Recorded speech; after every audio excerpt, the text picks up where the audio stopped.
با عرض سلام و درود بپایان برای شما دوستان و برادران عزیز، در برنامه پیشتر برای شما صحنه‌های نشان داده بودیم که انسان‌ها به حیوانات یاری داده آنها را از مرگ نجات می‌دهند. در برنامه نوبتی باشد صحنه‌های را برای شما نشان خواهیم داد که در عوض حیوان‌ها به انسان‌ها یاری داده حتی آنها را از مرگ هم نجات می‌دهند. پس تا آخر برنامه با ما همراه باشید و لایک ماندن و ابونه شدن را فراموش نسازید.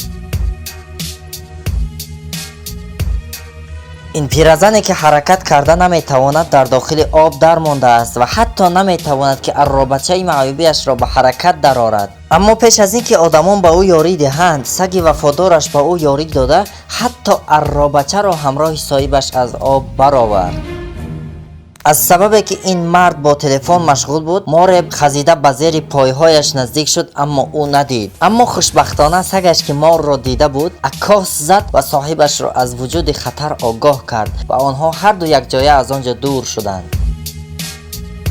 در کوچه این مرد میخواست به دختر نزدیک شده از او چیزی دزدد. سگ که این حالت را دید به دزد هجوم کرد و او را از دختر دور کرد. دزد این حالت را دیده سخت ترسید و پا به گریز نهاد. سگ باشد از قفایش دوید تا او را دستگیر کرده به جزای عملش رساند. این لحظه باشد یک صحنه ساخته است. مرد وانمود کرد که گویا غرق شده ایستاده است تا ببیند که فیلها با دیدن این منظره چیکار میکنند. او جیغ زده کمک میخواست تا اینکه یکی از فیلها با کمک او شتافته خواست او را از آب برآورد. این سگ به کودک نزدیک میشد و شاید میخواست با او بازی کند، اما گربه‌ای که این صحنه را میدید فکر کرد که سگ میخواهد به کودک ضرر رساند. به همین خاطر قهرمانانه به سگ هجوم کرده او را از کودک دور ساخت.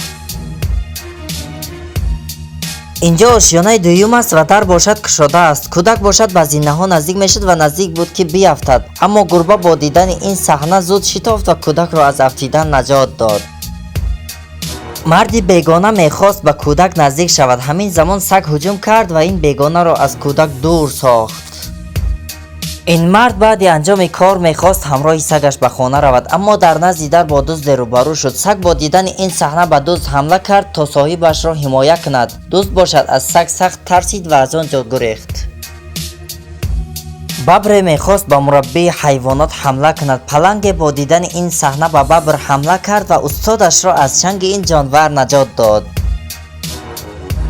پیرمردی که بر عرابچه معیوبی سوار بود افتید و از جایش خیسته نمیتوانست. اسبش که این حالت را دید زود به کمک صاحبش شتافت، خواست او را بردارد اما نشد. به همین خاطر حیله کرد و خود را به زمین پرتافت. صاحبش باشد یک علاج کرده خود را بر بالای زین اسب گرفت و اسب خود را برداشت.